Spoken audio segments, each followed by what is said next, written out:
The council chambers buzzed with the usual morning activity. Representatives from 47 different species moved through the grand hall, their voices creating a symphony of different languages and tones. The massive circular room stretched upward into a dome that showed the stars beyond, a reminder that they all shared the same galaxy.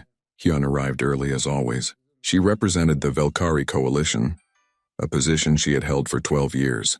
She walked past the empty seats reserved for smaller delegations and headed toward her assigned place. Something caught her eye.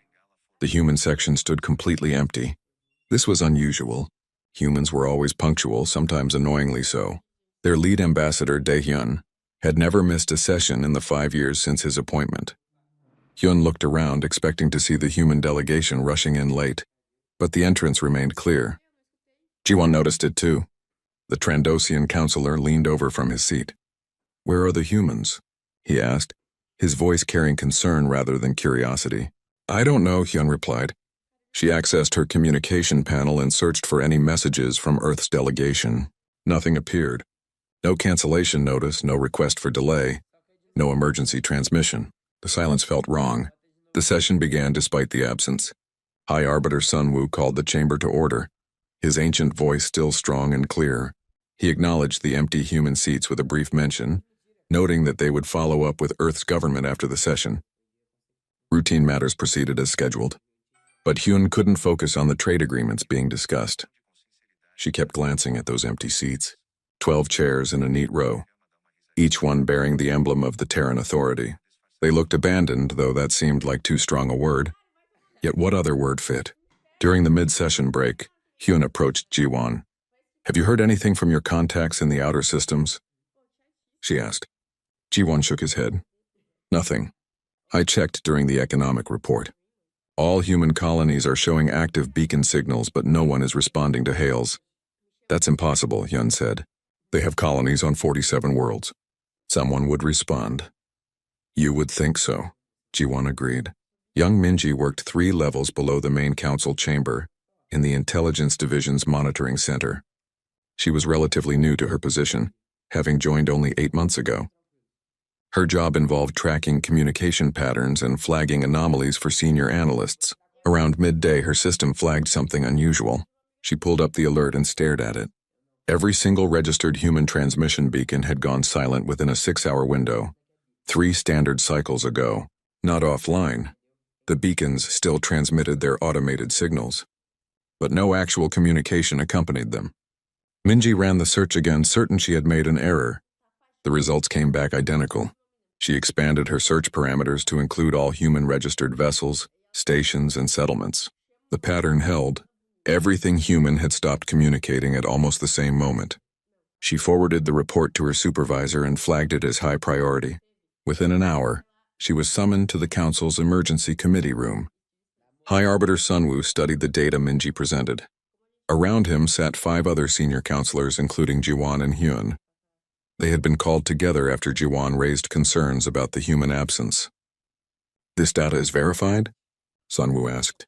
"Yes, High Arbiter," Minji replied, trying to keep her voice steady. "I've run multiple checks. The pattern is consistent across all human territories. Could it be a technical failure?" Hyun suggested. "Perhaps a cascading system error?" "The beacons still function," Minji explained. "They're transmitting location data and status reports. It's only the manned communications that have ceased." Ji-won pulled up a star map showing human territories.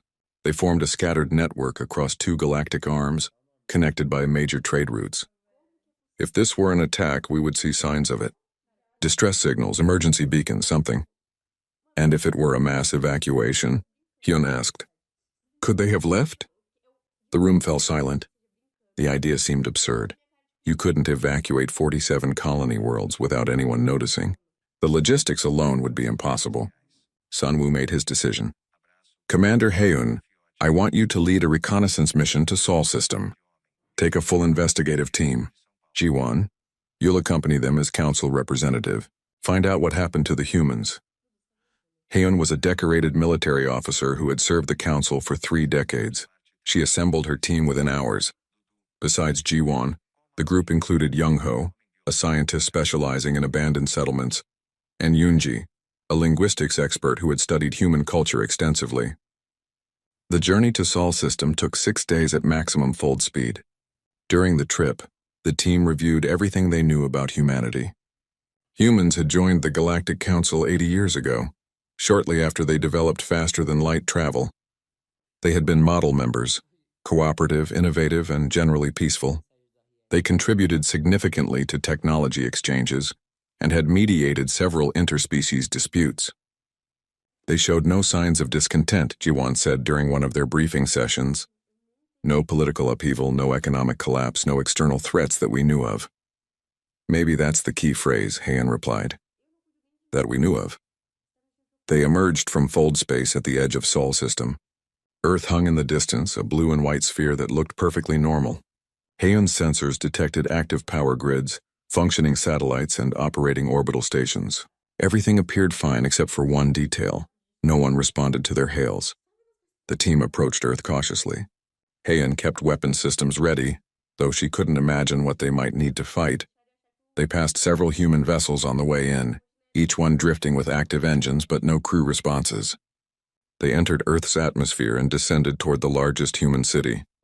The skyline rose before them, towers of glass and metal gleaming in the sunlight. Traffic control systems guided them to a landing platform automatically. The city below moved with purpose, trains running, lights cycling, vehicles following their programmed routes. But no people walked the streets. Heian's team disembarked wearing environmental suits despite Earth's breathable atmosphere. They moved through the empty platform into a terminal building.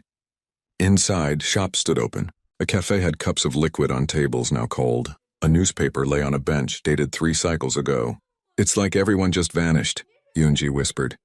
Young-ho scanned the area with his equipment. No signs of violence. No evidence of panic, no bodies. They just left.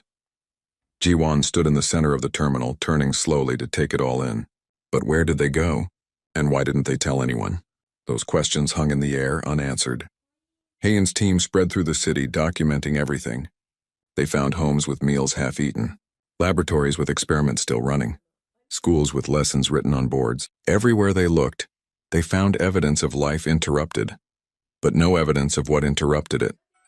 As night fell over the empty city, Heian filed her initial report back to the council. Her message was brief but disturbing. Humanity appears to have voluntarily abandoned Earth and all their territories simultaneously.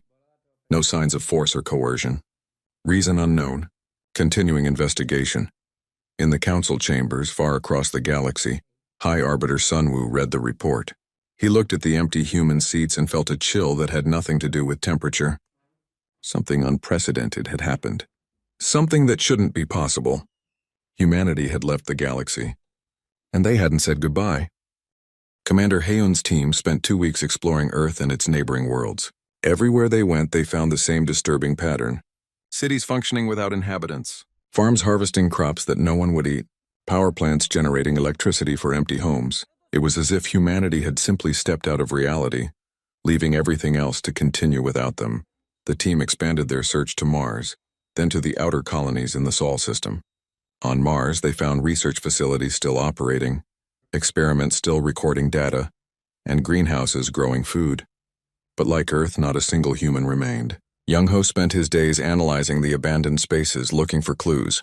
He found personal items everywhere. Photographs, clothing, books, music players. Humans had left behind their possessions as if they no longer needed them. This bothered him more than he wanted to admit.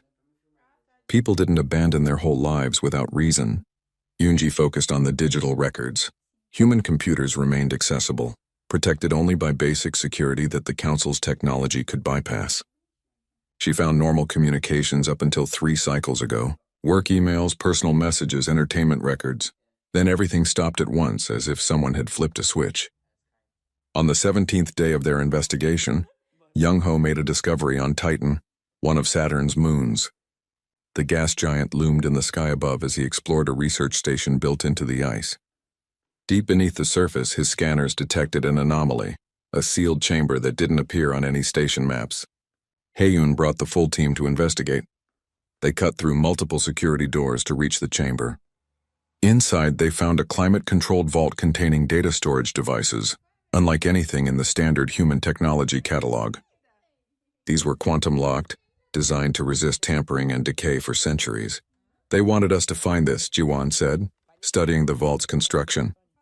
The security was strong enough to survive, but not strong enough to keep us out permanently. Yunji connected the devices to her analysis systems. Encrypted files filled her screens, thousands of them, all locked behind complex codes. But one file remained unencrypted, clearly labeled in multiple languages. Read this first. The file contained instructions for decrypting the rest of the archive. But the process wasn't simple. The encryption key was split into mathematical puzzles that would take time to solve. Yunji estimated 3 to 4 days of continuous work. Why make us work for it? Heian wondered aloud. Maybe they wanted to give themselves time, Jiwan suggested. Time to get far enough away that we couldn't follow. The team set up a temporary base in the Titan research station. Yunji worked around the clock, solving one puzzle after another. Young-ho and the others assisted, though Yunji's expertise in human languages and cryptography proved essential. On the 4th day, the encryption broke. Files began opening, revealing documents, videos, and data logs. Yunji's hands shook as she accessed the first major file. It was labeled the detection event. The document was dated 8 years ago. A human deep space observatory had detected unusual readings from beyond the galactic rim. At first, they thought it was an equipment malfunction. The readings suggested something massive moving through dark space, something so large it bent space-time around itself. Yunji called the team together. They watched video logs from human scientists discussing their findings. The footage showed confusion, then disbelief, then growing horror as they realized what they had discovered. The thing beyond the rim wasn't a natural phenomenon. It moved with purpose slowly but steadily toward the galaxy. Human scientists spent 2 years studying it, trying to understand what it was. They never found a definite answer, but they gathered enough data to terrify them. It's drawn to something, a human scientist said in one video log. Her name tag read Dr. Bora.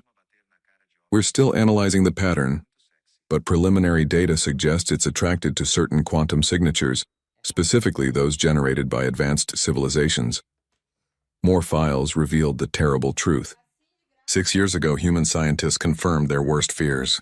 The entity was real, it was coming, and it would reach the galaxy in approximately 300 years. But that timeline wasn't fixed. The entity's speed increased as it detected more quantum activity. The more advanced civilizations operated, the faster it approached. Young-ho pulled up the calculations. They estimated that if the galaxy knew about this threat and began preparing defenses, the increased quantum activity would accelerate the entity's arrival to about 80 years. 4 generations instead of 15, Jiwan said quietly. The archive contained more. 4 years ago, humanity had begun debating their options. The video log showed scientists, politicians, military leaders, and ordinary citizens engaged in intense discussions. They argued, they cried, they struggled with an impossible choice. One option was to warn the Galactic Council immediately. This would give everyone time to prepare, but it would also cause massive panic. And worse, the defensive preparations themselves, the weapons, the ships, the quantum shields, would accelerate the entity's approach. Another option was to stay quiet and hope someone found a solution. But human scientists believed no defense would work. The entity was too large, too powerful, too incomprehensible. Fighting it would be like ants trying to fight a flood. Yunji found the file labeled the third option. Her voice cracked as she read it aloud to the team. The third option was exile. Humanity would leave, all of them simultaneously, using technology they had developed in secret. They would take their quantum signatures with them and travel in the opposite direction from the entity's approach. With luck, it would follow them instead of continuing toward the populated galaxy. They spent 2 years building the Exodus fleet in dark space. Yunji continued reading. They developed quantum fold technology far beyond what they showed the Council. They found a way to transfer consciousness into protected vessels, reducing each person's quantum footprint to nearly nothing while keeping them alive. So-min, a junior analyst who had joined the team on Titan, spoke up. They were trying to become invisible, small enough that the entity might ignore them, but still detectable enough to lead it away. The archive contained the final preparations. Humanity had staged their departure carefully. They made it look natural, conducting business as usual until the very end.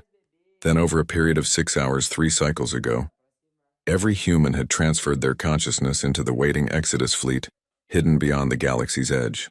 Their physical bodies remained behind briefly, just long enough to ensure the transfer was successful.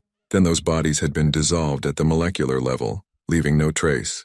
The Exodus fleet had departed immediately, traveling perpendicular to the entity's approach vector. Hayun found a navigation file. It showed the fleet's projected course away from the galaxy, away from the entity, away from everything. The journey had no destination, only a direction. Humanity would travel for centuries, maybe forever, leading the entity away. They sacrificed everything, Ji-won said. Their homes, their worlds, their place in the galaxy, all to save us from a threat we didn't even know existed. But there was more. Yoonji discovered a subsection of files labeled monitoring. Humanity hadn't just left. They had planted quantum-entangled relay stations throughout dark space. These stations tracked the entity's movement and transmitted data back to Sol system. Even now, years into their exodus, humans were still watching the threat, still gathering information. The data confirmed their plan was working. The entity had changed course slightly, following humanity's quantum trail. It was moving away from the populated galaxy, drawn by the 15 billion human consciousness signatures traveling through the void. Young-ho calculated the new timeline. If humanity hadn't left, the entity would have reached the galactic rim in 287 years, assuming current activity levels. With humanity gone and the entity following them, the arrival time has been extended to at least 450 years. They bought us over a century and a half, Soman whispered. The final file in the archive was labeled "To the Galactic Council." Yoonji opened it with shaking hands. It was a message, text only, written in the formal language of diplomatic communication. The message explained everything clearly and without emotion. Humanity described the entity, the threat it posed, and the choice they had made. They provided all their research data, all their calculations, and all their monitoring equipment specifications. They left instructions for how to maintain the relay stations and how to interpret the data they sent. The message continued with technical specifications for defensive technologies humanity had developed, but never used. Shielding systems, detection arrays, evacuation protocols. Everything they had created during their 4 years of secret preparation. They were giving the galaxy every tool they had discovered. Near the end, the message addressed the obvious question: why didn't they tell anyone? We debated this choice for months, the message read. We consulted our best philosophers, our spiritual leaders, our ordinary citizens. The conclusion was always the same.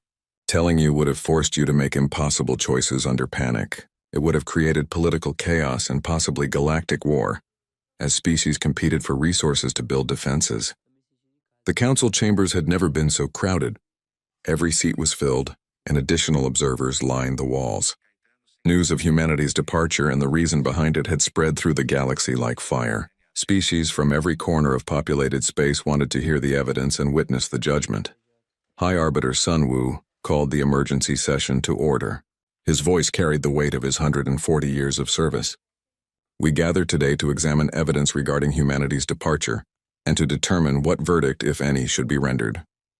Commander Haeon presented the findings first. She spoke clearly and professionally, describing the abandoned worlds, the data vault on Titan, and the decoded messages. Large screens displayed the evidence as she spoke. Images of empty cities, graphs showing the entity's approach, and excerpts from human communications. The chamber remained silent as Haeun explained the entity itself. Something vast and incomprehensible, moving through dark space, attracted to the quantum signatures of advanced civilizations. The more technology a species used, the more it drew the entity's attention. Humanity calculated that if they had warned us 3 cycles ago, our defensive preparations would have accelerated the entity's arrival by over 200 years. Haeon concluded. They chose to leave in silence to prevent this acceleration. The silence broke immediately.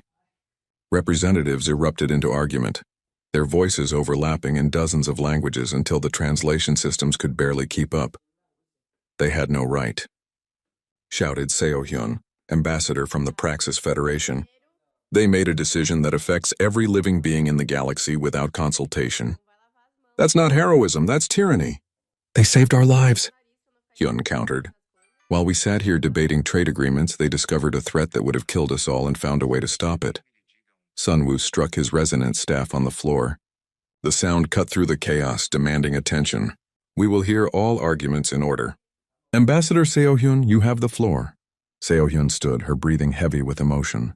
The Galactic Council was founded on principles of cooperation and shared decision-making. Humanity violated every one of those principles. They conducted secret research, built secret technology, and made galaxy-altering decisions without input from a single other species. She pulled up data on the screens. Look at this. They developed quantum fold technology decades ahead of what they shared with us. They built an Exodus fleet in secret. They had the capability to transfer consciousness between vessels, something we didn't know was possible. What else were they hiding? Taehyun, a young council member from the Outer Territories, stood next. Ambassador Seo-hyun is correct. Humanity positioned themselves as friends while keeping secrets that made them potentially the most powerful force in the galaxy. How can we trust their motives? Ji-won rose to respond. I led the investigation team. I saw their worlds. I read their records. Everything humanity kept secret was used for one purpose: to save us. The quantum fold technology? Designed for the Exodus. The consciousness transfer? Necessary to reduce their quantum signatures. Every secret had a reason. A reason they decided on alone, Seo-hyun shot back. What happens next time? What if another species discovers a threat and decides we're too primitive to handle the information? Do we accept paternalism as the new standard? The debate raged for hours. Some species argued that humanity's choice was the only moral option given the circumstances. Others insisted that withholding information was never acceptable, regardless of the reason. A few questioned whether the entity even existed, suggesting humanity might have fabricated the threat to justify their departure. During a recess, Young-ho approached Ji-won privately. There's something else in the data I haven't presented yet. Something that might change the debate. What is it? Young-ho displayed his findings on a portable screen. I analyzed humanity's military records over the past 50 years. They maintained defensive networks they never revealed. Nothing aggressive, but sophisticated detection grids and shield technologies far beyond what they deployed publicly. Why would they hide defensive technology? That's the interesting part. Look at the deployment dates. Young-ho highlighted several entries. They started building these systems 6 years ago, right after they confirmed the entity's existence. And look here, they dismantled everything before they left. Every weapon, every shield generator, every detection satellite. They left nothing that could be used for military advantage. Ji-won studied the data. They could have been the dominant military power in the council. Yes, but they never used it. Never threatened anyone. Never even let us know it existed. And they deliberately destroyed it all rather than leave it behind. When the session resumed, Ji-won presented this new information. The revelation shifted the mood in the chamber. Species that had been critical of humanity grew quieter, considering what this meant.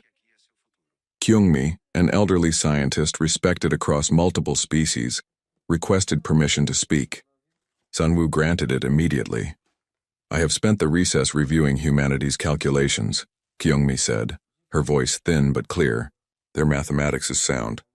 If they had warned us, the resulting activity would have accelerated the entity's arrival substantially. But I wanted to verify their conclusion that defense was impossible.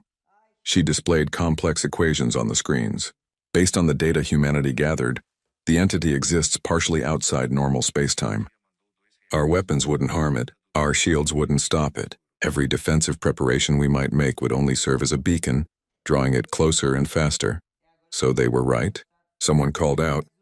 There's no way to fight it? I cannot say with certainty, Kyung-mi admitted. But based on current understanding, humanity's assessment appears correct. The entity is not something we can fight. We can only avoid attracting its attention. This revelation sobered the chamber.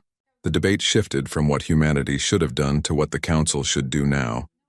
Woo Jin, commander of the Council's joint military forces, stood. I've reviewed the defensive technologies humanity left behind. They're remarkable, but they're not weapons. They're detection systems and early warning arrays. Humanity gave us the tools to see the entity coming, but not to fight it, because fighting it is impossible, Hyun said quietly. Perhaps, Woo Jin agreed. Or perhaps humanity simply didn't find the solution in the 4 years they had. They gave us what they could and hoped we'd find more. A new voice spoke up. Analyst Yuna from the Intelligence Division had been reviewing the data from the relay stations humanity left behind. High Arbiter, may I present additional evidence? Sunwoo nodded. Yuna displayed the relay network on the main screens. These stations are still active. They're still monitoring the entity and transmitting data back to Sol system. But look at this. She highlighted specific signal patterns. The transmissions aren't automated. Someone is actively maintaining these stations, updating their programming, refining their sensors. The implication took a moment to register.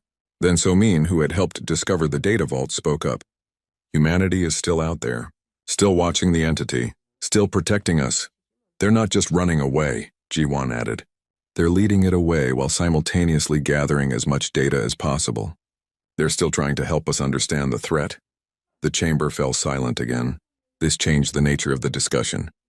Humanity hadn't simply abandoned the galaxy and forgotten about it. They were still engaged, still working, still sacrificing. Ji-hoon, a veteran diplomat known for his philosophical approach, stood slowly. We face a question rarely asked in galactic history. How do we judge those who make impossible choices? Humanity faced a threat we don't fully understand. They had limited time and limited information. They chose a path that seems to have worked. The entity is following them away from us. Should we condemn them for the method of their choice or acknowledge the results of their action? Both, Seo-hyun insisted. We can acknowledge what they did while still condemning how they did it. Otherwise, we excuse any future species that decides they know better than the rest of us. Taehyun agreed. If we accept humanity's choice without criticism, we create a dangerous precedent. Any species could justify any action by claiming they were protecting the greater good. But Nari, the council's spiritual advisor who rarely spoke in formal sessions, raised her hand. Sunwoo recognized her immediately. Perhaps we ask the wrong question, Nari said. Her voice was soft, forcing everyone to listen carefully. We debate whether humanity was right or wrong. But right and wrong assume clear choices. Humanity faced unclear choices. They chose between silence and panic, between paternalism and chaos, between their own survival and our safety. She looked around the chamber. They chose to carry the burden alone rather than share it with us. Some see this as an insult. I see it as a gift. They took the terrible knowledge, the impossible choice, and the unbearable sacrifice onto themselves so we wouldn't have to. That's still paternalism, Seo-hyun argued. Yes, Nari agreed. But is all paternalism wrong? When parents shield children from horrors they cannot yet understand, we call it love. When humanity shielded us from a choice that had no good answer, what should we call it? The question hung in the air. No one had a ready answer. Sunwoo struck his resonant staff again. The 3 days between sessions felt more like 3 years. Across the galaxy, species held their own debates. News networks broadcast discussions between philosophers, scientists, and ordinary citizens. Everyone had an opinion about what humanity had done and what the council should decide. In his private chambers, High Arbiter Sunwoo reviewed statements from 47 different species. The divide was clear. Roughly half saw humanity as saviors who made the ultimate sacrifice. The other half saw them as arrogant decision-makers who had no right to choose for everyone else. A small group remained uncertain, unwilling to commit to either position. Ji-hoon spent his time drafting a formal speech. He had decided to make one final argument before the vote, one that he hoped might bridge the gap between the two sides. He wrote late into the night, crossing out sections and rewriting them, searching for the right words to express something that felt beyond language. On the second day, Minho arrived at the council station. He was a prosecutor from the outer systems, known for his sharp legal mind and his unwavering commitment to galactic law. He had requested time to present a formal case for condemnation. Minho met with Seo-hyun and others who supported judgment against humanity. They gathered evidence and prepared arguments. Their position was clear. Regardless of humanity's intentions, they had violated fundamental principles of galactic civilization. To excuse these violations would be to undermine the very foundation of the council. Meanwhile, Yuna continued her analysis of the relay stations. She worked with minimal sleep, driven by a feeling that she was missing something important. The transmissions from the stations followed predictable patterns, updating every few hours with new data about the entity's position and trajectory. But on the evening of the second day, she noticed something unusual. One transmission contained more than just data. Hidden in the quantum encoding was a brief message, text only, no identification of sender. Still watching, still learning. Hope you are well. Eunice stared at the message. Someone from humanity's Exodus fleet had sent this. They had included it in the regular data transmission, knowing it might be found. It was a small gesture, but it carried enormous weight. Humanity hadn't forgotten the galaxy they left behind. She forwarded the message to Jiwon immediately. On the third day, the council reconvened. The chamber was even more crowded than before. Species that rarely attended formal sessions had sent representatives. Wanting to witness this historic moment, Sunwoo called for opening statements. Minho stood first, representing the position for condemnation. High Arbiter, Honorable Counselors, Minho began. We face a simple question with a simple answer. Did humanity violate the fundamental principles of the Galactic Council? The answer is yes. They conducted secret research. They built secret technology. They made decisions affecting all species without consultation. These are facts, not opinions. He pulled up the council charter on the screens. Article 7 states that all major technological developments must be shared for the common good. Article 12 requires notification before any action that might affect galactic stability. Article 23 demands transparency in all interspecies relations. Humanity violated all three. Minho's voice grew stronger. Some argue that humanity's intentions excuse their actions. I disagree. Good intentions do not justify breaking laws. If we accept humanity's choice, we tell every species that they can ignore the rules whenever they believe they have good reasons. This path leads to chaos. Humanity had time to warn us, Minho continued. They discovered the entity 8 years ago. They could have called an emergency session. They could have presented the data and allowed the council to decide together how to respond. Instead, they chose to decide for us. They chose to treat us like children who couldn't handle difficult truths. He paused, looking around the chamber. The entity may be real. The threat may be genuine. But humanity's response was still wrong. We cannot build a galactic civilization on the principle that some species know better than others. If we do not condemn humanity's actions, we accept paternalism as policy, and once we accept it, we can never reject it again. Minho sat down. The chamber remained quiet, considering his words. Jihoon stood next. High Arbiter, I wish to present a different perspective. Sunwoo nodded. Proceed. Prosecutor Minho is correct that humanity violated the letter of our laws, Jihoon began. I do not dispute this. But laws exist to serve justice, and justice requires context. We must ask not only what humanity did, but why they did it and what the alternatives were. Jihoon displayed data from the human archives. Humanity spent months debating their options. Their records show genuine anguish over their decision. They knew they were violating council principles. They knew some would see them as traitors. They made this choice anyway because they believed it was the only way to save us. Consider the alternatives, Jihoon continued. If humanity had warned us 8 years ago, what would have happened? Based on historical precedent, we can make reasonable predictions. First, there would be panic. Species would rush to build defenses. Resources would be redirected. Economic systems would collapse. Political alliances would fracture as species competed for survival advantages. He pulled up more data. Second, the defensive preparations themselves would accelerate the threat. Humanity's data clearly shows that the entity is attracted to quantum activity. The more we prepared to fight it, the faster it would come. We would create the very catastrophe we sought to prevent.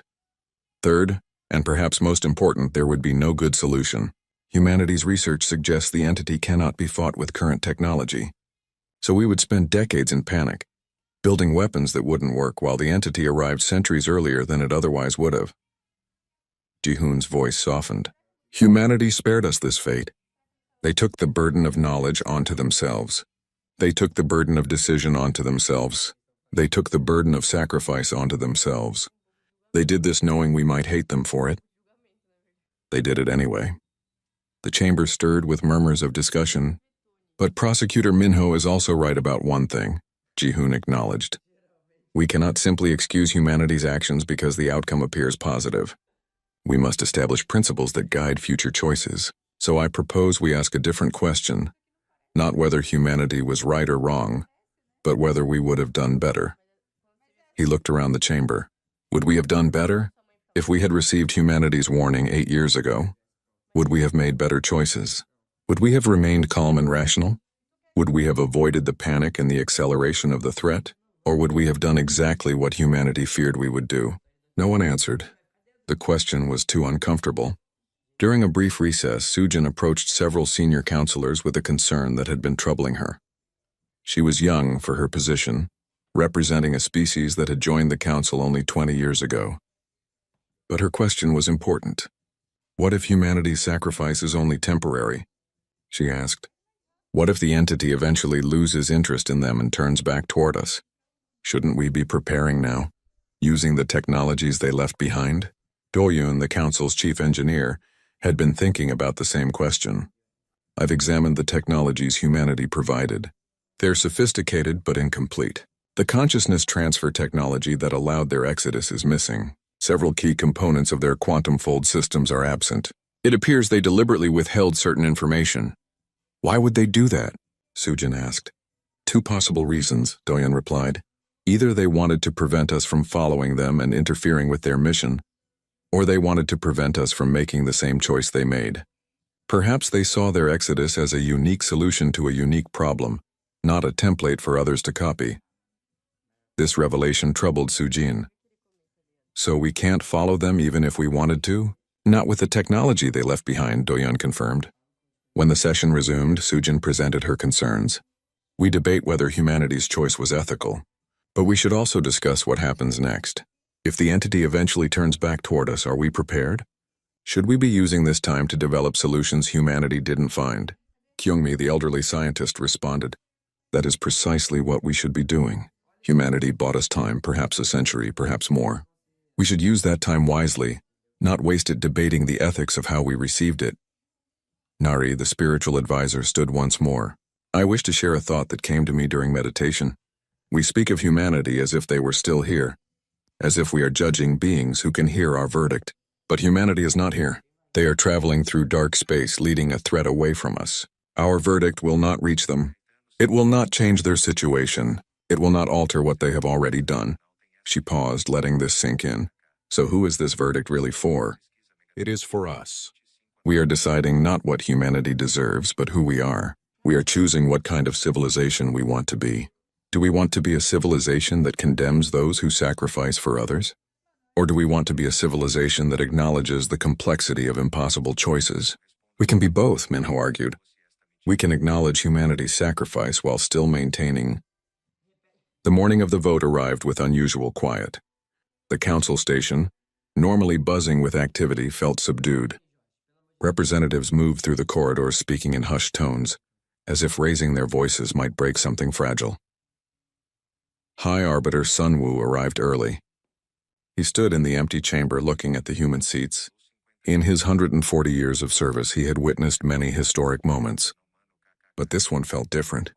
Today the council would judge beings who weren't present to defend themselves. Today they would render a verdict that might define their civilization for generations to come. As the chamber filled, Sunwoo noted the attendance. Every species had sent their highest-ranking representatives. Some had sent multiple observers. The gallery overflowed with journalists, academics, and citizens from across the galaxy. Everyone wanted to witness this moment. Sunwoo called the session to order precisely at the designated time. We gathered to cast our verdict regarding humanity's departure and the circumstances surrounding it. 3 options stand before us: condemnation, recognition, or suspension of judgment. He explained the voting procedure. Each species would cast 1 vote. The verdict would be determined by majority. But Sunwoo hoped for something closer to consensus. A narrow victory for any position would leave the galaxy divided. Before voting began, Sunwoo opened the floor for final statements. Several representatives stood, but Minji rose first. As a junior analyst, she had no formal standing in the council. But Sunwoo recognized her anyway. High Arbiter, I know I'm not supposed to speak here, Minji began, her voice nervous. But I was the first to notice humanity was gone. I was the first to see the pattern in the data, and I discovered something last night that the council needs to know before voting. Sunwoo nodded for her to continue. Minji displayed new data on the screens. I've been reviewing human population records. Every human who left registered their consciousness transfer in a central database before departure. 15 billion individuals all accounted for, but last night I found an anomaly. One human wasn't in the departure database. The chamber grew very quiet.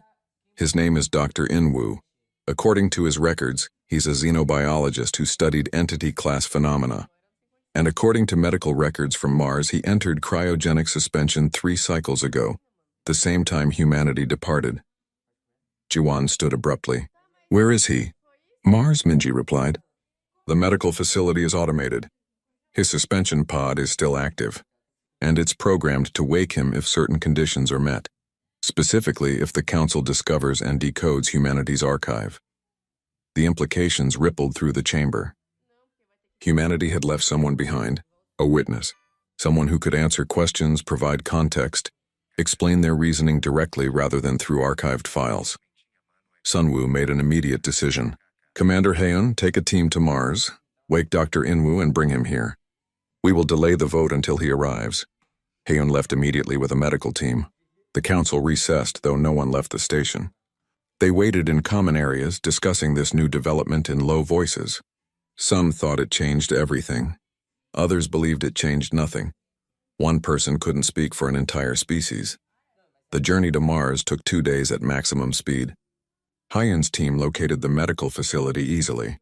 Inside, they found a single cryogenic pod, its systems operating smoothly, waiting patiently for activation.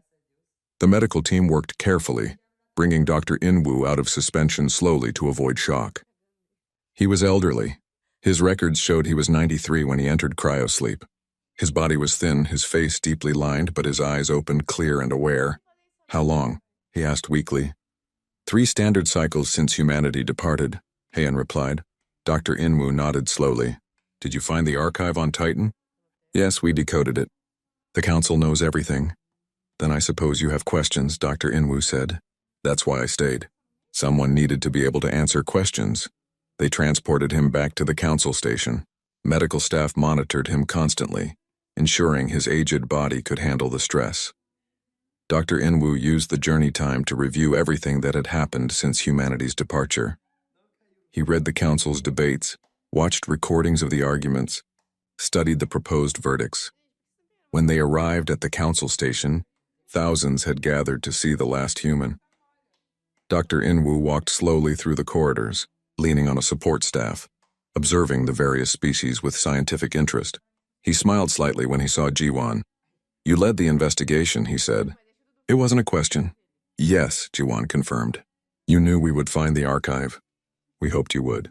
We made the encryption difficult enough to survive, but simple enough to eventually break. The goal was to give humanity time to get far enough away that you couldn't follow. The council reconvened with Dr. Inwu present. Sunwoo offered him a seat in the human section, but Dr. Inwu declined. I'm not here as humanity's representative. I'm here as a witness. I'll stand if that's acceptable, Sunwoo agreed. Dr. Inwu, why did you remain behind? The old scientist looked around the chamber. Because we knew our departure would raise questions. We knew some would think we abandoned you. Others would think we betrayed you, and some might think we fabricated the whole thing. Someone needed to stay behind to provide context, to answer honestly, to help you understand. Why you? Seo Yun asked. Why not an ambassador or political leader? Because I helped discover the entity. I spent 6 years studying it. And because I volunteered. I had no family in the Exodus fleet. My wife died 15 years ago. My children were already gone. I had nothing to leave behind except my work. Minho stood. Dr. Inwu, do you believe humanity had the right to make the choice they made without consulting the council? Dr. Inwu took his time answering. Rights are a complicated concept, prosecutor. Did we have the legal right? Probably not. Did we have the moral right? I don't know. I'm not a philosopher. I'm a scientist who saw data that terrified me and a species who made a choice that broke my heart. But was it the right choice? Minho pressed. Right compared to what? Dr. Inwu asked. We ran simulations. We modeled what would happen if we warned the council. Every simulation ended badly. Panic, acceleration of the threat, probable extinction of most advanced civilizations within 2 centuries. We modeled staying silent and remaining in the galaxy. Those simulations ended even worse. We modeled our exodus. The projections were better, though not guaranteed. We chose the option that gave the galaxy the best chance. Jihoon spoke next. Dr. Inwoo, humanity spent months debating their choice. What was the strongest argument against leaving? Dr. Inwoo smiled sadly. That we had no right to sacrifice ourselves for others without asking permission. That our departure was itself an act of paternalism. That every species deserves the chance to face threats and make their own choices, even if those choices lead to disaster. And what countered that argument? Jihoon asked. The faces of everyone we loved. The thought of watching children grow up knowing we had doomed them. The weight of knowledge we couldn't unlearn. We debated ethics for months. In the end, we made a choice we could live with. Or in this case, die with. Nari asked gently. Do you regret staying behind? Every day, Dr. Inwoo replied honestly. I don't regret that someone stayed, but I regret that it had to be someone. I regret that we couldn't be honest from the beginning. I regret that we live in a universe where these choices exist. What message did humanity want to leave? Nari continued. Dr. Inwoo looked at the empty human seats. That we're sorry. That we tried to do what we thought was right. That we hope you'll use the time we bought you to find solutions we couldn't find. And that we hope someday you'll understand why we left the way we did. Sunwoo asked the question everyone wanted answered. Dr. Inwoo, does humanity expect forgiveness? The old scientist shook his head. No, High Arbiter. We don't seek forgiveness. We don't seek gratitude. We don't even seek understanding. We only hope that when you look at the empty spaces we left behind, you remember that someone once chose to carry the darkness away from the light. He pulled out a data device from his pocket. This contains updated information on the entity, transmitted from the relay stations. The Exodus fleet is still monitoring, still gathering data, still trying to understand the threat. They're also transmitting a message, not to the Council, to any species who might face similar choices in the distant future. The message played on the screens. It was brief, spoken in every human language, then translated into every known galactic language. The hardest decisions are made not by those who stay and fight, but by those who leave so others don't have to. We don't know if our choice was right. We only know it was ours to make. Learn from us. Do better than us. Survive. The chamber sat in silence after the message ended. Dr. Inwoo continued, I have one final request. I wish to return to cryosleep. I have no desire to live in a galaxy my species abandoned, but I'll remain available if you need me to answer more questions. Wake me if humanity returns. Wake me if you need my testimony. Otherwise, let me sleep until this story has an ending. Sunwoo considered this. We will honor your request. But before you return to suspension, will you stay long enough to hear our verdict? Dr. Inwoo nodded. I owe humanity that much. The vote proceeded. Each species stood and announced their choice.